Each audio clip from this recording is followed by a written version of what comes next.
Hello friends, data breach is a very important subject in data privacy and the highest penalty is primarily for breach. Pets are your secret weapon to prevent breach, and in this video we are going to look into how pets can make your life easy and data without drama can be achieved using pets. Let's look into it. Welcome to Data Lifecycle Breach and Pets. In this video we are going into the details of what are pets. Are these animals which we don't understand? How do we look into pets?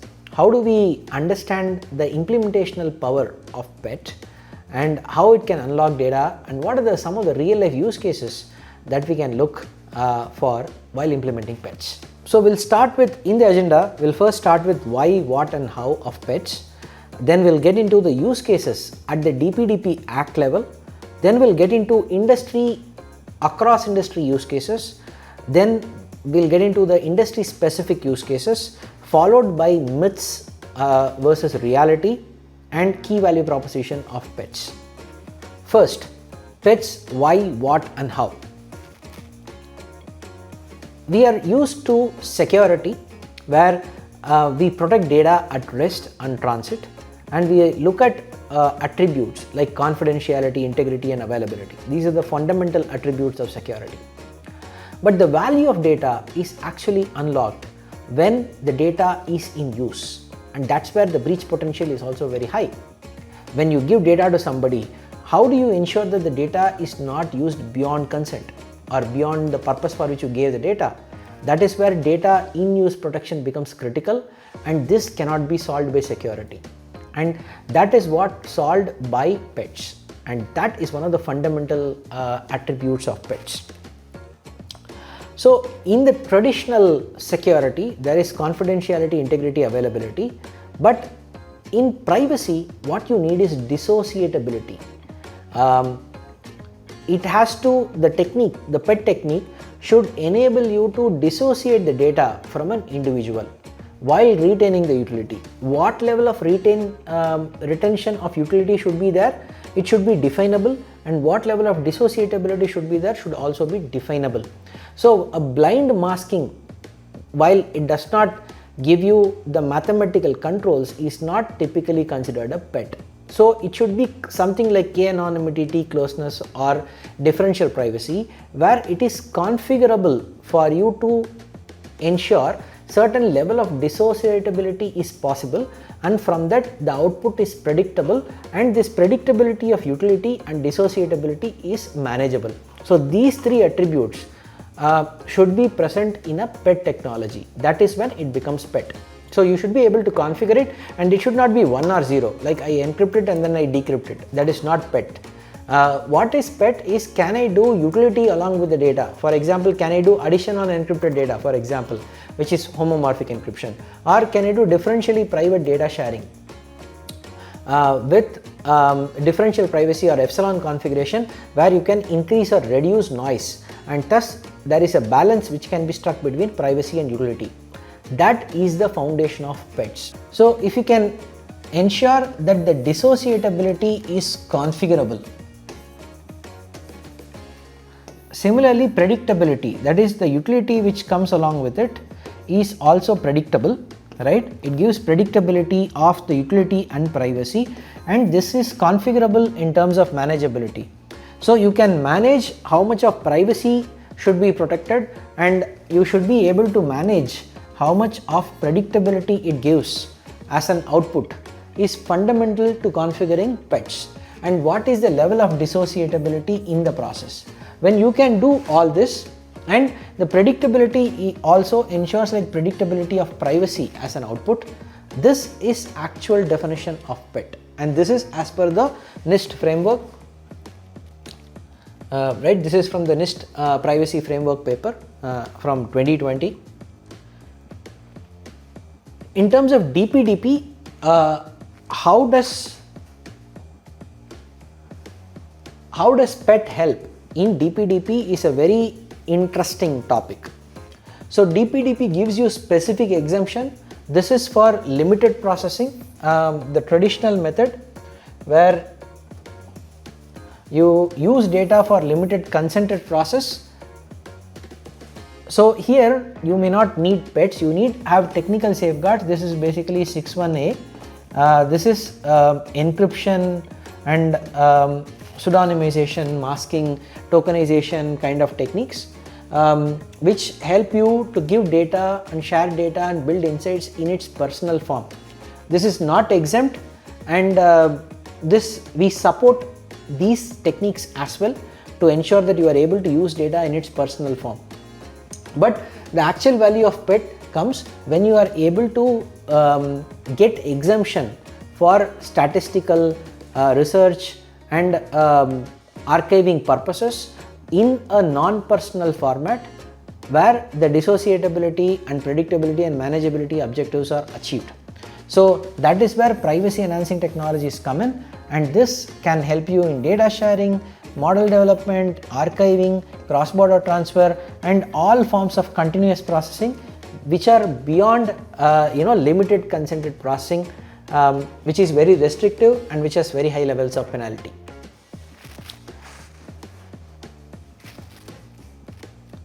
Right? OECD speaks about different kinds of PET technologies, which is one of the very standard papers, which speaks about your anonymization and pseudonymization, which is mathematically privacy preserving. Then synthetic data with privacy preserved, which can be used in privacy preserved machine learning. Differential privacy, which use cases like expanding research opportunities like business analyst, and for example you want to understand attributes at a population level and things like those, you can use differential privacy. Zero knowledge proof can be used for information verification, right, without a disclosure of sensitive information. Homomorphic encryption or secure multi-party compute, which are used for processing of encrypted data without actually revealing sensitive information. So each of them have corresponding use cases, and then trusted execution environment or confidential compute, where without actually it's a confidential ecosystem in which you cannot see from outside, but inside you can process data, which is protected with trusted execution environments. Right. Then you have things like federated learning, where data does not come to a central location, but only the delta in the learnings are aggregated without actually sharing the data. So that is very, very powerful.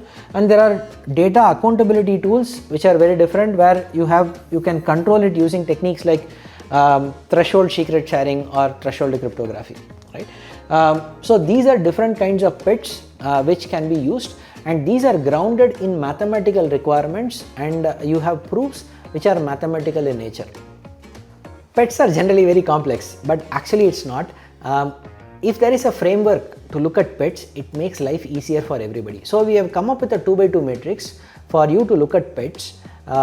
So you can consider one axis as input PETs to output PETs, which are basically cryptographic in nature to statistical in nature, and y-axis is data querying to data sharing. Right? So you have to, data sharing means you will have to give data in which the output is privacy preserved. Intermediary states are also privacy preserved, which you can share with, let's say for example, some anonymous data you are giving it to somebody, right? That is a scenario here, or you are giving synthetic data to somebody. So there is no privacy violation. At the same time, it has utility intact in it. Similarly, how do you quantify it? You can quantify the risk in that with privacy threat modeling, right? And in terms of data querying, can you do differential private querying on data and get insights out of it rather than actually giving data? It's just querying of data and getting outputs which are privacy preserved. Similarly, synthetic prompts for querying a model, or federated learning, where the delta in the learnings flow to a central system without actually data flowing, or consent-based privacy control, where you query data and there is consent control in between and ensures that based on consent the data or insight flows. So all these are statistical methods which control privacy in the data flow. And then there are cryptographic methods where even during the intermediary stage or the insight generation stage, it does not result in privacy violation. So it's protected across the life cycle, while the data can be personal in form. For example, homomorphic encryption, where your phone number is actually encrypted, but you can compare against two numbers which are encrypted and say that if they are same number or a different number. Or you can, if you want to add two insurance claims and then say that the sum is greater than a specific claim amount or not, right? So in the process, you just get to know, you won't know the sensitive information, but you can do compute on it and take decisions based on the results without actually violating sensitive information. That is input privacy. So there are various kinds, once again, sharing and querying. You can things like, verifiable claims, which you can, share with downstream parties, zero knowledge proofs, homomorphic encryption, where you can share and generate insights with parties, and you have querying kind of, you can take set of people and then see query what are the common customer count between a bank and an insurance company, right? That is more of private set intersection or secure multi-party based insights from two data sets. Pseudonymous inferencing, where you send data, you get insight out of it without actually sharing large volume of data. Threshold cryptography, where there are multi-party come together and then you take a common decision in a query kind of a setup rather than data sharing kind of a setup. So these are various use cases based on which data querying and sharing are different use cases, and based on it different technologies can support you in different scenarios. When you apply this, it becomes clear for you to know in which scenario what kind of pets can be useful in your business ecosystem. So connecting this to DPDP, DPDP has a very clear requirement of how do you use personal data. So it can be used in consented ecosystem, it can be used in a consented processing, or it can be used in continuous processing. Primarily, PET is significantly helpful in continuous processing, and it can also be helpful in consented processing as well. So in DPDP, there are a couple of requirements of limited processing and continuous processing. PETs are significantly useful in continuous processing, and limited processing, typically you can use PETs like FHE, where PII is directly useful, right? You can use PII in taking multiple decisions while the sensitive data is protected. So it can be for pseudonymous inferencing, or it can be for decision making based on sensitive information which is privacy protected. So there are multiple use cases on both sides. The 6.1a is about personal data which is secured with obfuscation, masking or encryption kind of techniques, and 6.1d is about continuous processing which is exempt in different 17(2)(b) and other clauses of the Act, where you will have to provide protection beyond confidentiality, integrity, availability, compromise. This is where it goes from security to privacy, where you need dissociability, predictability and manageability. So when you don't do technical safeguard, there are a lot of data flow, and it is impossible for you to keep tracking all flows in the business ecosystem, and especially when it goes to third party or how people will process the data. Even if you have security controls, that will not ensure privacy controls on data. Hence, you would need technical safeguards at the data level, and that's where privacy enhancing technologies come. So in your data lifecycle, when the data is flowing with consent, right, you can identify what kind of technical safeguards have to be put. That will be part of your DPIA. If you have agentic DPIA, the agent can even recommend what kind of technical safeguards have to be put in place. And in the process, if it requires re-identification, you can use pseudonymous data processing.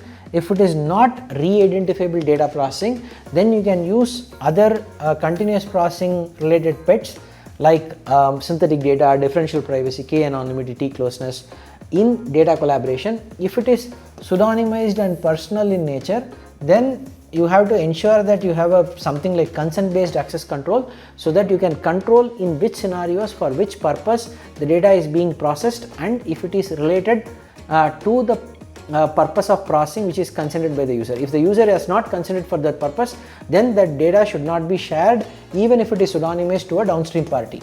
This is very important. This can be internal or external, and that has to be controlled with your consent based access control mechanisms. This is very critical, and with this you can unlock data for both data and AI, and this can create significant value for your businesses in your ecosystem, and this will significantly accelerate your return on investment, because now you can give data for multiple processing within your organization for continuous and consented processing. So there is absolute certainty on how you can unlock data.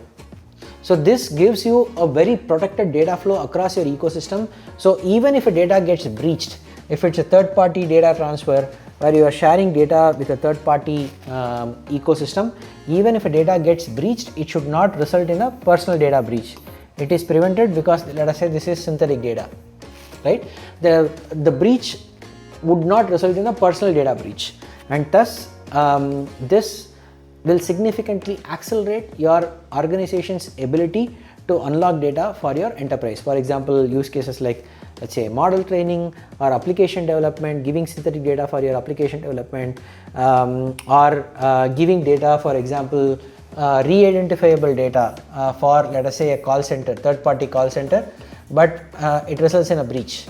If the data is pseudonymized, they have to come back to re-identify to get to the user, and if you block it with consent based access control, then this can solve your problem.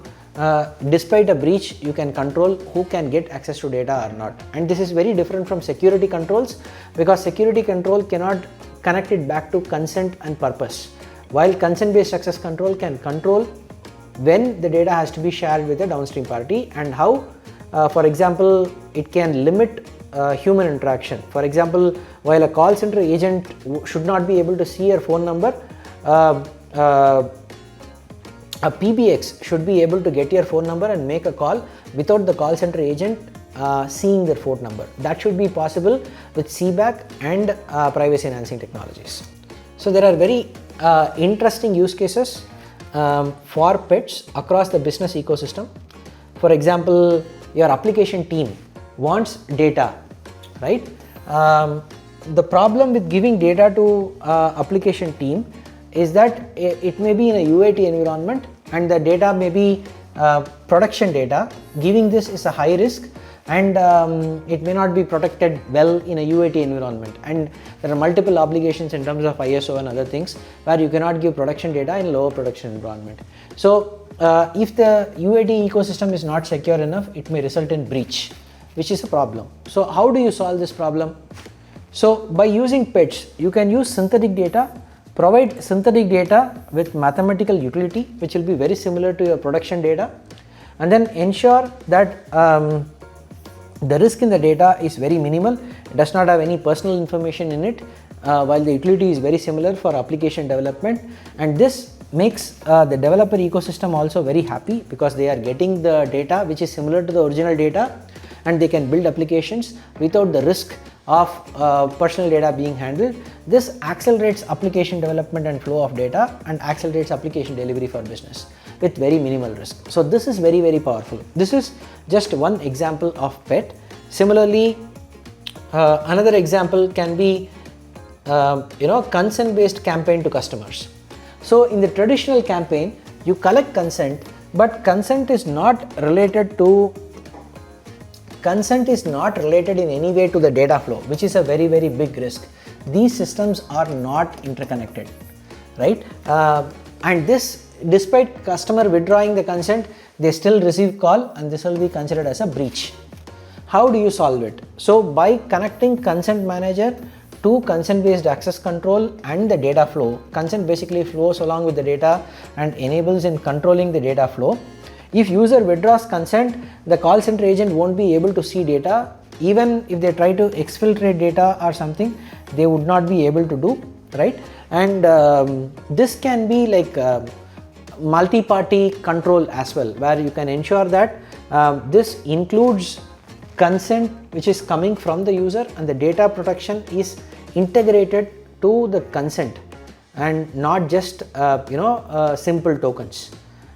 So this can really unlock data and ensure that your data, even if it is breached at a call center level, it will not be a personal data breach.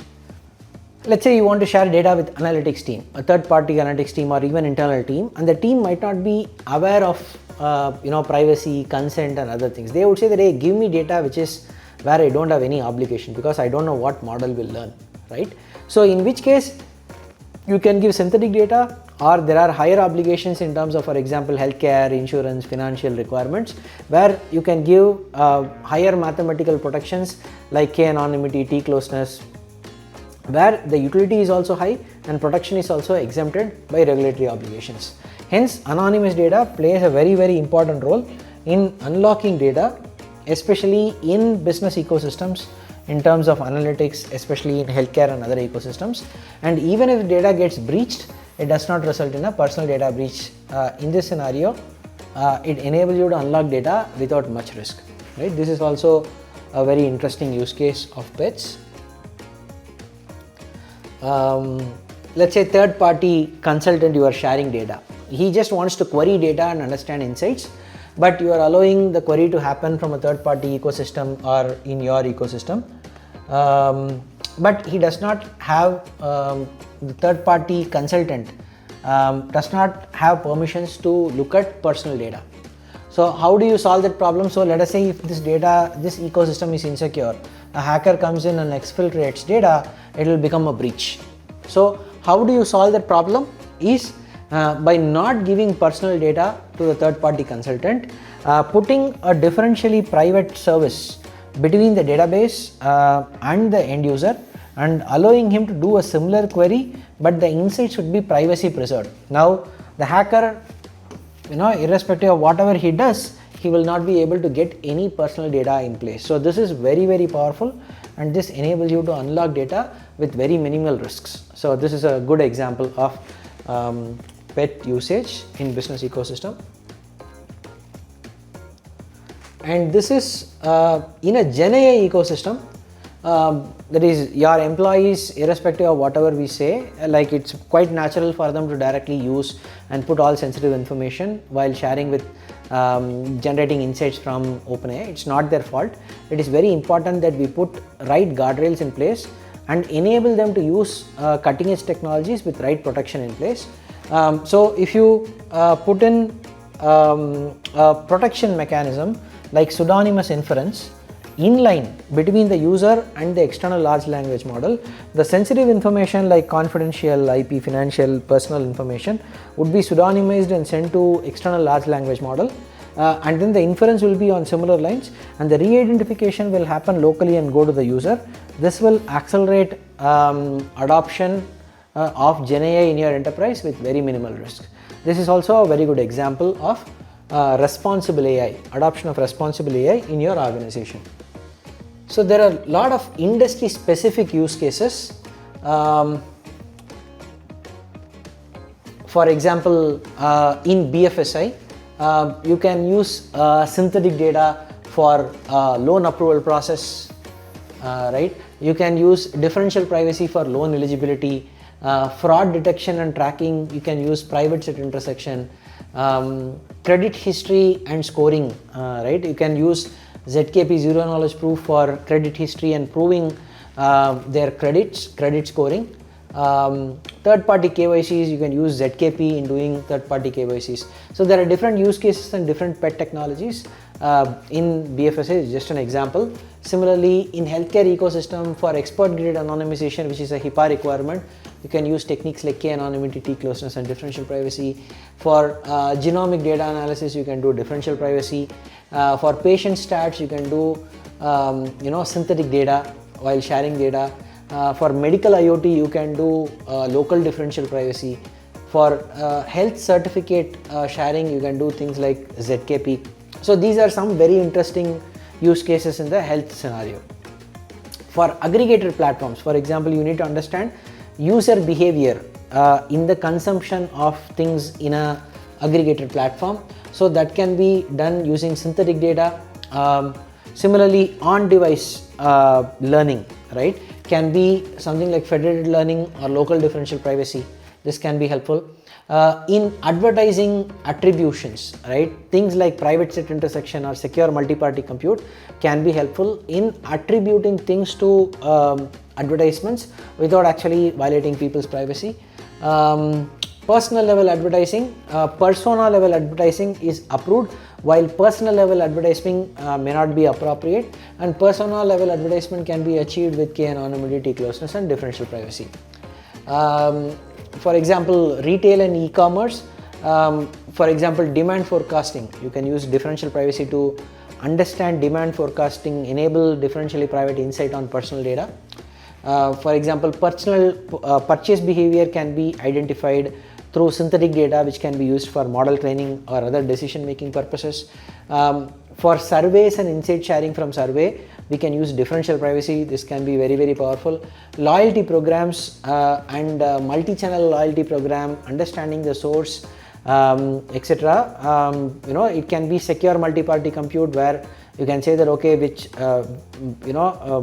these people can come together and then understand what is the amount spent by a customer across channels without knowing how much they spent specifically in one specific channel, which can be privacy preserving.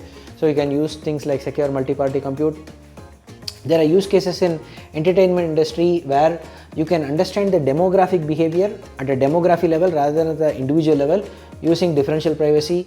Aggregate multi-scoring data can be achieved through techniques like anonymity, T-closeness and differential privacy. Sensitive content analysis can be done through differential privacy, unlocking data and allowing queries to be made within a privacy budget for sensitive content analysis, and for AI and other training purposes you can use synthetic data. So thus you can use different kinds of privacy enhancing technologies across different use cases, across different industry verticals. And there are a lot of myths in the ecosystem in terms of privacy and pets. For example, people think removing PII is considered anonymization, which is not true, right? The obligation is to actually make the data unrelatable, not just removing PII. This is a very, very important myth. People typically think we'll do pets later, there we always have time to do, but you have very limited time, and the earlier you start, you will be able to understand the use case better and solve the problem better with pets. And it is very important that you prioritize your time and resource and your budget for higher penalty items as per the regulatory obligations. So if you look at it clearly, continuous processing and consented processing, the highest penalty is for technical safeguards. So you should prioritize your time and your resources and budget as per your obligations of consent, risk assessment and pets, and ensure that you have an integrated solution which is available in your ecosystem so that you can unlock data significantly for various purposes. Similarly, don't consider the complexity of technology or don't worry about it. Look at your business use cases. As a customer, you should primarily be focused on business use cases and don't worry about which pet to use and how to use. Leave that to the consultant or the OEM. You focus on your business use case. You try to ensure that there is protection across the business use case. That is more important. So when you focus on it, this would be a win-win situation for all parties. Ensure that the focus on the return on investment, and don't think of it as a cost center. This is actually a profit center. It can unlock data for various purposes.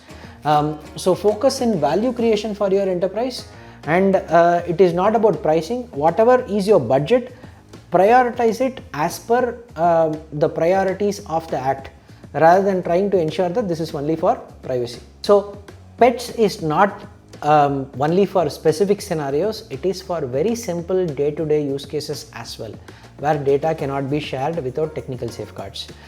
So important myths are, it is only for PII anonymization. No, it is not true. It is for relatability as well. Don't do pets later. You start with the beginning, allocate right amount of time, resource and budget. It is not complex. You just focus on business use cases. Don't think it is very costly. Include it along with your budget so that it is taken care of, and look at it as a return on investment rather than a cost center. Don't consider it to be complex. It is very, very helpful in your day-to-day operations as well. So when you look at pets, it enables you not just in complaints, but it helps you generate new revenue streams and unlock value for your business, and thus you can be in control before it goes out of control. Thank you.